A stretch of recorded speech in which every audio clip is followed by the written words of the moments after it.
होगी तो तुम अच्छा कमाओगे, और यदि राघव की चाय समोसे अच्छे होंगे तो यह कमाएगा। आप बिल्कुल ठीक कह रहे हो मुखिया जी।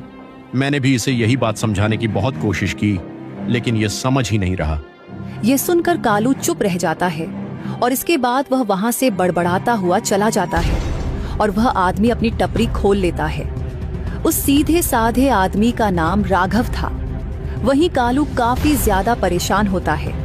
वो अपनी टपरी पर आकर अपने आप से कहता है, अगर जल्द से जल्द इस राघव का कुछ नहीं किया तो यह मेरे सारे ग्राहक अपनी तरफ कर लेगा और मैं यहाँ अपनी टपरी पर मक्खियाँ मारता फिरूंगा। मैं इसकी टपरी किसी भी कीमत पर नहीं चलने दूंगा, फिर चाहे इसके लिए मुझे कुछ भी क्यों ना करना पड़े। अब कालू फैसला करता है कि वह अपनी चाय और समोसे के दाम बहुत गिरा देगा, चाहे इसके लिए उसे थोड़ा घाटा ही क्यों ना उठाना पड़े। जिसके बाद उसने ग्राहकों को आकर्षित करने के लिए चाय और 2 समोसे के दाम को 40 रुपये से घटाकर सीधे 20 रुपये कर दिया। जिसके बाद उसकी टपरी पर बहुत भारी भीड़ हो गई। ये देखकर कालू मन ही मन बहुत खुश हुआ। वहीं राघव यह सब देखकर काफी ज्यादा परेशान था, क्योंकि दाम बेहद कम होने के कारण सभी लोग चाय समोसे खाने के लिए कालू की टपरी पर दौड़ कर जा रहे थे। ये कालू ने तो चाय और समोसे का दाम बिल्कुल आधा कर दिया है। अगर ऐसा ही चलता रहा तो मेरी टपरी पर कोई भी नहीं आएगा। मुझे जल्दी ही कुछ करना होगा, नहीं तो मेरा यह काम शुरू होने से पहले ही खत्म हो जाएगा। जिसके बाद राघव ने भी अपना चाय और समोसे का दाम आधा कर दिया, जिससे सभी लोग फिर से उसकी टपरी पर भी जाने लगे। ये देखकर कालू को काफी गुस्सा आया और उसने अपने आप से कहा, यह क्या, इस राघव ने भी अपने चाय समोसे के दाम आधे कर दिए। अब मुझे कोई दूसरा तरीका अपनाना पड़ेगा। मैं अपने सामने किसी को नहीं टिकने दूंगा।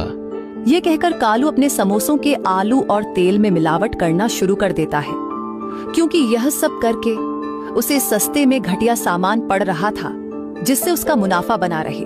वहीं दूसरी तरफ राघव अपनी पूरी ईमानदारी के साथ साफ सुथरे ढंग से काम कर रहा था और अब कालू ने चाय समोसे का दाम 15 रुपये कर दिया।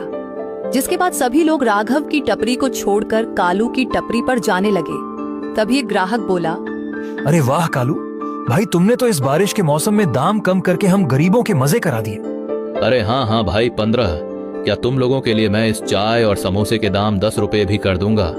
बस तुम लोग मेरी ही टपरी पर आओ खाने। अरे क्यों नहीं, हम तो बस तुम्हारी टपरी पर ही आएंगे। वैसे भी तुम्हारी टपरी के अलावा यहाँ पर कोई इतनी कड़क चाय नहीं बनाता है, और तुम्हारी टपरी वैसे भी इस गांव में बहुत पुरानी है। हाँ, पर कुछ लोग हैं जो मेरे सामने जबरदस्ती बराबरी करने आ गए हैं। अरे तुम वहां पर ध्यान ही मत दो और अपने काम से काम रखो, क्योंकि तुम अगर इस दाम पर इतने स्वादिष्ट समोसे दोगे तो कोई दूसरी जगह क्यों ही जाएगा। जिसके बाद वो आदमी वहां से चला गया। कुछ देर बाद झमाझम बारिश होने लगी। तभी एक बूढ़ा व्यक्ति उसकी टपरी पर आया और कांपते हुए कहने लगा, बेटा, एक प्लेट समोसा और एक कप चाय कितने की है? 15 रुपए की है। बताओ कितनी प्लेट लगाऊं? मेरे पास तो केवल 5 रुपए हैं, पर मैंने सुबह से कुछ नहीं खाया है और ठंड भी बहुत लग रही है। इतने में कुछ खाने को हो तो दे दो। ये बात सुनकर कालू गुस्से में आग बबूला होकर बोला, यहाँ मैंने कोई भंडारा नहीं लगा रखा है। वैसे ही मैंने अपनी चाय और समोसे का दाम आधा कर रखा है, और अब तुम चाहते हो मैं 5 रुपए में सब दे दूं? नहीं मिलेगा यहाँ 5 रुपए में कुछ। जब जेब में पूरे 15 रुपए हो तब आ जाना। अब जाओ यहाँ से, रास्ता मत रोको। ये सारी बातें दूर खड़ा राघव सुन लेता है और उस बूढ़े आदमी को आदर से